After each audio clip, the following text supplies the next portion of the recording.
केंद्र सरकार ने अभी 21 नवंबर को 4 श्रम संहिताओं को लागू कर दिया पूरे देश में। उससे पहले 8 अक्टूबर को केंद्र सरकार की जो श्रम मंत्रालय है उन्होंने एक श्रम शक्ति नीति 2025 के नाम पर एक draft labour and employment policy को भी रिलीज किया था। उसके बारे में भी चर्चा शुरू करवाया है। बहुत उसको विरोध होने के बाद उन्होंने 13 नवंबर को उसके बारे में सभी ट्रेड यूनियंस को बुला के उसके बारे में मशवरा किया। उस समय में सभी सेंट्रल ट्रेड यूनियंस बीएमएस को छोड़ के, बीएमएस को भी कुछ दिक्कतें थे उसमें, बीएमएस को छोड़ के सभी सेंट्रल ट्रेड यूनियंस उसका खिलाफ और इसका विरोध में बोला कि ये श्रम शक्ति नीति जो है, ये श्रम शक्ति नीति के नाम पर आप जिन लेबर कोड को हम सभी मिलके विरोध कर रहे हैं उसे जारी करने की कोशिश कर रहे हैं। और उसके साथ ही साथ आप जो श्रम शक्ति नीति में बोला गया है सरकार की तरफ से कि वो सभी को उसके साथ लेके जाना चाहते हैं और इसको कवरेज को ज़्यादा बढ़ाना चाहते हैं, और उसके साथ वो उसमें यही भी बोल दिया गया है वो श्रम शक्ति नीति जो है संविधान के ये जो हमारा फंडामेंटल राइट्स है, directive principles of state policies है, उसके आधार पर निर्धारित है। और उसके साथ ही आईएलओ के बहुत सारे कन्वेंशनों को भी उन्होंने मद्देनजर में रखते हुए इन श्रम शक्ति नीति को उन्होंने फ्रेम किया है कि उसके ड्राफ्ट में बोल दिया गया है। ये दोनों बातें बोलते समय में ही उन्होंने ये भी बोला कि हम ये श्रम शक्ति नीति को लेके आने के लिए उत्तेजित हुए हैं।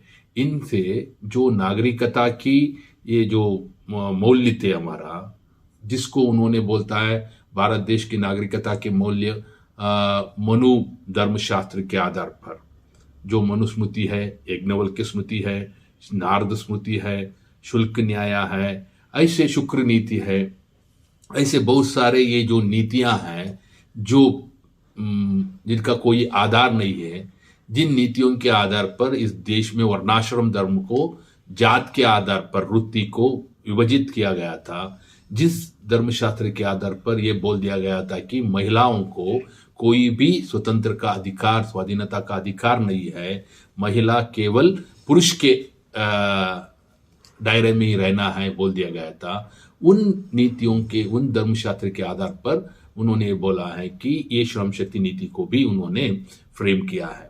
और ये श्रम शक्ति नीति का एक मुख्य उद्देश्य था कि ये जो 4 श्रम संहिताओं को जिनको 21 नवंबर से उन्होंने लागू कर दिया है पूरे देश में, उन श्रम संहिताओं को परोक्ष रूप से जारी करने की उनका कोशिश था।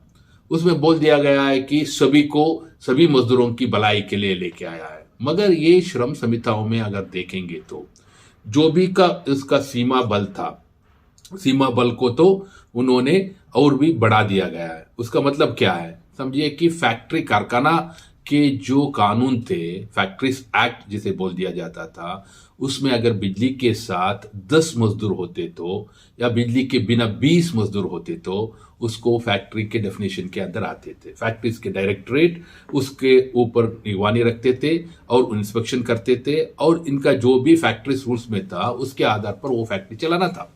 अभी क्या कर दिया इन्होंने श्रम संहिताओं में, बिजली के साथ जो 10 का सीमा बल था उसको अपने बढ़ा के 20 को बना दिया, और बिजली के बिना जो 20 था श्रमिकों की संख्या उसको आपने 40 बना दिया। उसका मतलब क्या है, जिन फैक्ट्रियों में 20 से कम मजदूर होते हैं उन फैक्ट्रियों के ऊपर फैक्ट्रीज डायरेक्टर का निगरानी नहीं होता और फैक्ट्रीज एक्ट लागू नहीं होता। वैसे बिना बिजली के साथ जिन फैक्ट्री में 40 से कम मजदूर होते हैं वहां पे फैक्ट्रीज एक्ट लागू नहीं होता। उसका मतलब क्या है, जब आप बोल रहे हो कि सभी मजदूर को कानून के दायरे में लाने के लिए ये श्रम संहिताओं को लेके आया है, मगर आप बहुत सारे मजदूरों को कानून के दायरे से बाहर रख रहे हैं। जब ये 20 और 10 का आंकड़ा था, पहले जो फैक्ट्रीज कानून था उसके अंदर पर कम से कम 45% फैक्ट्रियां वो फैक्ट्रीज कायदे के बाहर थे। अभी जब आपने उसको बढ़ा दिया सीमा को वो बढ़ाने के बाद अभी कम से कम 70% फैक्ट्रियां कानून से बाहर हो गए। वैसे ही आपने ये जो इंडस्ट्रियल रिलेशंस कोड बोले जाते हैं, वो इंडस्ट्रियल रिलेशंस कोड में अगर कोई फैक्ट्री में ले ऑफ करना है, रिट्रेंच करना है या फैक्ट्री को बंद करना है, तो अब क्या कानून था? अब जो कानून है इंडस्ट्रियल डिस्प्यूट्स एक्ट, उसमें ये बोल दिया गया 100 से अगर ज्यादा मजदूर वहां पे कहीं भी फैक्ट्री में होते, तब उन फैक्ट्रियों को ले ऑफ करने के लिए, रिट्रेंच करने के लिए और क्लोजर करने के लिए उनको सरकार की अनुमति लेना जरूरी था। अभी ये 100 को आपने 300 तक बढ़ा दिया। उसका मतलब क्या है? 300 से अगर ऊपर होगा तो ही आपको सरकार से अनुमति लेना है। उसका मतलब इससे क्या होगा? जब वो 100 का आंकड़ा था उस समय में 70% फैक्ट्रियां, 70 से ज्यादा, उसका मतलब है 74% फैक्ट्रियां वो सरकार की कोई भी परमिशन के बिना ले ऑफ कर सकते थे, रिट्रेंच कर सकते थे, क्लोज कर सकते थे। अभी आप जब ये 100 को 300 में बढ़ा दिया, अब तो हम देख सकते हैं कि 90% फैक्ट्रियां जो है भारत देश में, वो फैक्ट्रियों को कभी भी बिना सरकार के अनुमति लेते हुए उन फैक्ट्रियों को ले ऑफ कर सकते हैं, रिट्रेंच कर सकते हैं, क्लोज कर सकते हैं। ऐसे बहुत सारे जो भी कानून के दायरे में जो ये था, थ्रेशोल्ड लिमिट जो बोलते हैं वो था, उसको बढ़ाया गया है। और जब सोशल सिक्योरिटी के बारे में बात कर रहे हैं, सामाजिक सुरक्षा के बारे में, ये श्रम संहिताओं को लागू करते हुए और श्रम शक्ति नीति में भी आपने बोला है कि ये जो सामाजिक सुरक्षा है, सामाजिक सुरक्षा को सभी मजदूरों के लिए वो विस्तरण करने के लिए आपने ये लेके आ रहा है। मगर हम ये देख सकते हैं कि प्रोविडेंट फंड एक्ट जो था, प्रोविडेंट फंड एक्ट में जो थ्रेशोल्ड लिमिट था 20 मजदूरों का, वो 20 मजदूरों का थ्रेशोल्ड लिमिट को आपने कम नहीं किया है। और एम्प्लॉयज स्टेट इंश्योरेंस जो बोल दिया जाता है, ESIC, उसमें जो थ्रेशोल्ड लिमिट था 10, उसको भी आपने कम नहीं किया है। आपने ये बोला है अगर 10 से कहीं भी मजदूर, कोई भी फैक्ट्री हो, एस्टैब्लिशमेंट हो, उसमें मजदूर कम होते तो उनका मालिक जो होता है, उनका मालिक के मर्जी के आधार पर अगर वो वॉलंटरीली स्वयं उसको वो ESI के दायरे में लेके आना चाहता है तो लेके आ सकते हैं। उसका मतलब कोई मालिक क्या ऐसे कर सकता है? जब ये 10 है, 10 के आंकड़े में ही बहुत सारे मालिक लोग अभी वो उसको ESI में कवरेज नहीं कर रहा है। ESI के लिए जो पैसा उन्होंने लिया था मजदूरों से, उसको भी उन्होंने जमा नहीं किया है। ऐसे एक माहौल में आप बोल रहे हो कि इसको वॉलंटरी हो जाएगा, और वॉलंटरी बना के आप बोल रहे हो कि इसको तो विस्तारित कर दिया, सभी को सामाजिक सुरक्षा मिल जाएगा। ये सरासर झूठ बोल रहा है सरकार। ये नीति के आधार पर भी और ये श्रम संहिताओं को जारी करने के आधार पर भी सरासर झूठ बोलते हुए पूरे के पूरे मजदूरों को बेवकूफ बनाने की ये कोशिश तो कर रही है। और जब ये लोग मजदूरों के अधिकार था, हक था, उसको छीन रहा है, वो एक और छीन रहा है, और मालिकों को की मुनाफा बढ़ाने के लिए और मालिकों की सुविधा के लिए, मालिकों की जो कानून के दायरे से उनको बाहर कर रखने के लिए इन्होंने ये श्रम संहिताओं को लागू किया है। श्रम संहिताओं को लागू करने की प्रोसेस में ये श्रम शक्ति नीति 2025 को लेके आया है। मगर ये श्रम शक्ति नीति, ये भी बोल दिया जाता है उसमें कि हमने महिला सबलीकरण कर रहे हैं, युवा सबलीकरण कर रहा है। मगर अब हम इसके ये देखना है, अगर ये श्रम शक्ति नीति मनुधर्म शास्त्र के आधार पर, मनुस्मृति के आधार पर है, तो मनुस्मृति के आधार पर क्या कोई महिला की सबलीकरण की बात कर सकता है? महिला को नीचे दर्जे की नागरिक के आधार पर अगर कोई शास्त्र बोला गया है, वो मनुधर्म शास्त्र है। एक और मनुधर्म शास्त्र के आधार पर आपने नीति को फॉर्मुलेट किया है, दूसरे ओर आप बोल रहे हो कि महिला सबलीकरण, और दूसरा बात युवा सबलीकरण के बाद बोल रहे हो। ये जो इंडस्ट्रियल रिलेशंस कोड है, इंडस्ट्रियल रिलेशंस कोड में आपने फिक्स्ड टर्म एम्प्लॉयमेंट का मौका दिया। फिक्स्ड टर्म एम्प्लॉयमेंट का मतलब क्या है? 1 साल, 2 साल, 3 साल रखो, बाद में उसको बाहर कर दो। उसका मतलब क्या है? जब चाहे तब इस्तेमाल करो, जब उसका इस्तेमाल खत्म हो जाता है उसको फेंक दो। यूज एंड थ्रो पॉलिसी ऐसे लेके आने के लिए इंडस्ट्रियल रिलेशंस कोड में हायर एंड फायर पॉलिसी के लिए आपने मौका दे दिया। ऐसे मौका देके नौजवानों को, जैसे आपने सेना में अग्निवीर के नाम पर भर्ती किया है, ऐसे ही फैक्ट्रियों में, एस्टैब्लिशमेंट्स में, शॉप्स में भी, सभी जगह में, दफ्तरों में ऐसे यूज एंड थ्रो के लिए ऐसे एक अग्निवीरों को लगाने के लिए आपने फिक्स्ड टर्म एम्प्लॉयमेंट को की मौका दिया है मालिकों को। और दूसरे ओर बोल रहे हैं कि युवा सबलीकरण। जो युवा को काम मिलता था, काम मिलने के बाद कम से कम 60 साल तक उसको रेगुलर एम्प्लॉयमेंट होता था, वो रेगुलर एम्प्लॉयमेंट को छीन के आपने 1 साल का, 2 साल का या 3 साल का नौकरी देते हुए आप बोल रहे हो युवा सबलीकरण। वो कैसे युवा सबलीकरण हो सकता है? ये दूसरा बात है। और इसके साथ ही आप ये भी बोल रहे हो सभी को एम्प्लॉयमेंट लेटर दे रहे हैं, सभी को कानून के दायरे से बाहर रख के एम्प्लॉयमेंट लेटर देने से क्या फायदा होगा?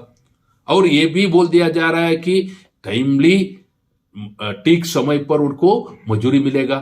अरे अभी जो पेमेंट ऑफ वेजेस एक्ट थे, पेमेंट ऑफ वेजेस एक्ट जिसको रिपील कर दिया गया कोड ऑन वेजेस में, वो पेमेंट ऑफ वेजेस एक्ट क्या बोलता था?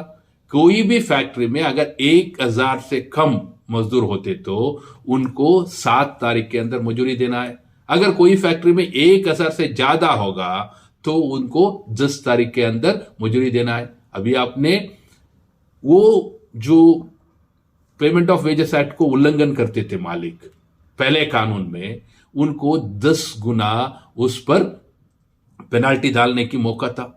अभी जो कोड ऑन वेजेस है उसमें पहली बार अगर कोई मालिक 10 तारीख के बाद में या 7 तारीख के बाद में delay in payment of wages करेगा, उसके लिए केवल ये बोलेगा कि आप ऐसे मत करो, दे दो। 10% 10% ने 10 गुना उसके ऊपर फाइन या जुर्माना डालने की जो मौका था उसको निकाल दिया। और बोल रहे हो को टाइमली पेमेंट मिल जाएगा, और ये भी बोल दिया कि सभी को सोशल सिक्योरिटी मिल जाएगा, और गिग और प्लेटफॉर्म इकोनॉमी के लिए सोशल सिक्योरिटी मिल जाएगा बोल रहे हो। गिग और प्लेटफॉर्म इकोनॉमी के लिए क्या कोई मिनिमम वेजेस का दायरा किया है आपने? क्या उनका वर्किंग कंडीशंस के दायरा किया है? ये कुछ नहीं है। केवल आप बोल रहे हो कि उनको सोशल सिक्योरिटी मिल जाएगा। क्या उनको पीएफ मिलेगा? क्या उनको ईएसआई मिलेगा? इसके बारे में भी जिक्र नहीं किया है। ऐसे एक माहौल में पूरे के पूरे और एक जुमला इन्होंने, ये सरकार ने किया है, और पूरे के पूरे जो वो लोग कर रहे हैं उसके बावजूद उसको अच्छी तरह से पैक करके जो लोगों के सामने रखने की कोशिश कर रहा है। ये मजदूरों को और जनता को बेवकूफ बनाने की एक साजिश है। ये साजिश जो है पूरे के पूरे मजदूरों की जिंदगी, रोजी रोटी को खींच लेगा और इस देश की अर्थव्यवस्था को भी नुकसान पहुंचाएगा, क्योंकि ये फिक्स्ड टर्म एम्प्लॉयमेंट आगे जाते जाते जो रेगुलर एम्प्लॉयमेंट था, पक्की नौकरी था और कॉन्ट्रैक्ट लेबर भी था, वो सब नौकर को वापस छीनने की कोशिश ये लोग करेंगे। इसलिए हम ये बोल रहे हैं कि ये श्रम संहिताओं को लागू करने का मतलब है, और ये श्रम शक्ति नीति का मतलब है मजदूरों के ऊपर गुलामियत को थोपने की कोशिश कर रहा है, और मजदूरों के ऊपर इन्होंने मालिकों के समर्थन में एक युद्ध छेड़ के रखा है, जनहत्या की युद्ध छेड़ के रखा है। ऐसे सभी सेंट्रल ट्रेड यूनियन, जो 10 सेंट्रल ट्रेड यूनियन है, हमने इसका व्याख्यान किया है। इसको व्याख्यान करते समय में ही हमने ये बोला है, जब तक ये लेबर कोड्स को वापस नहीं लिया जाएगा, रिपील नहीं कर दिया जाएगा, बर्खास्त नहीं कर दिया जाएगा, तब तक हमारा आंदोलन जारी रहेगा। और उसके साथ ही साथ ये श्रम शक्ति नीति जो आपने लेके आया है और ये जो लेबर कोड्स को आपने लागू किया है, इससे पहले कभी भी इंडियन लेबर कॉन्फ्रेंस में इसके बारे में चर्चा नहीं किया। इंडियन लेबर कॉन्फ्रेंस इस देश में जो श्रम नीतियों को और श्रम कानूनों को बनाने के लिए जो त्रिपक्षीय रूप की वार्तालाप थे, वो वार्तालाप 1942 से जारी था, जब बाबा साहब अम्बेडकर ब्रिटिश सरकार के जमाने में लेबर पोर्टफोलियो देखते थे। उस समय से जो इंडियन लेबर कॉन्फ्रेंस इस देश में एक आधार ढांचा था लेबर पॉलिसी को, लेबर लॉस को बनाने के लिए, वो इंडियन लेबर कॉन्फ्रेंस को 2015 से आपने बुलाया नहीं। अभी भी आप बुलाने की मनसा नहीं है आपको। 10 साल हो गए, एक भी बार इंडियन लेबर कॉन्फ्रेंस नहीं हुआ।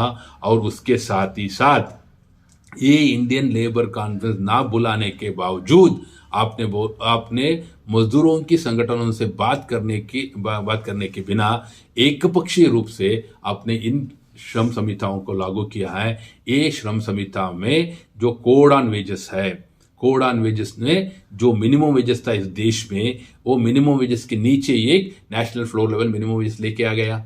मगर वो कोड ऑन वेजेस में आपने ये नहीं बोल रहे हैं कि क्या national floor level minimum wages 15th Indian labour conference की जो फार्मूला है और सुप्रीम कोर्ट की जो रप्टकोस ब्रेट का जजमेंट है उसके आधार पर निर्धारित होगा।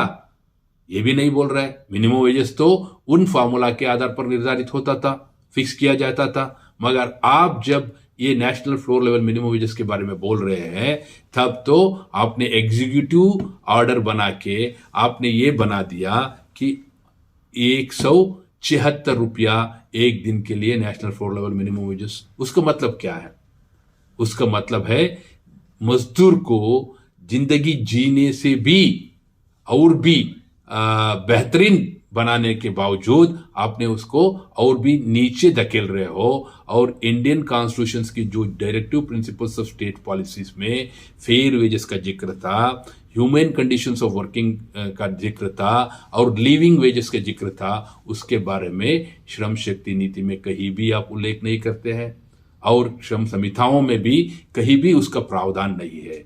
ये सरासर संविधान के खिलाफ, संविधान विरोधी एक कार्यवाही है जो केंद्र सरकार कर रहा है। इस देश की और दुनिया की कॉरपोरेट पूंजीपति के समर्थन में, उनके हित के लिए ये श्रम शक्ति नीति लेके आ गया है। ये श्रम शक्ति नीति मालिकों की कानून के दायरे से बाहर रखता है और कानून को अनियंत्रित करवा देता है, लेबर लॉस को, और मजदूरों के ऊपर गुलामीपन को थोपता है। इसीलिए इस श्रम शक्ति नीति को हम मांग रखे हैं CITU की तरफ से स्क्रैप करो कह के, और श्रम संहिताओं को रिपील करो, बर्खास्त करो कह के हमने मांग रखा है। जब तक ये पूरा नहीं होगा तब तक हमारा आंदोलन संघर्ष जारी रहेगा और ये आंदोलन और संघर्ष और भी तेज होगा। धन्यवाद।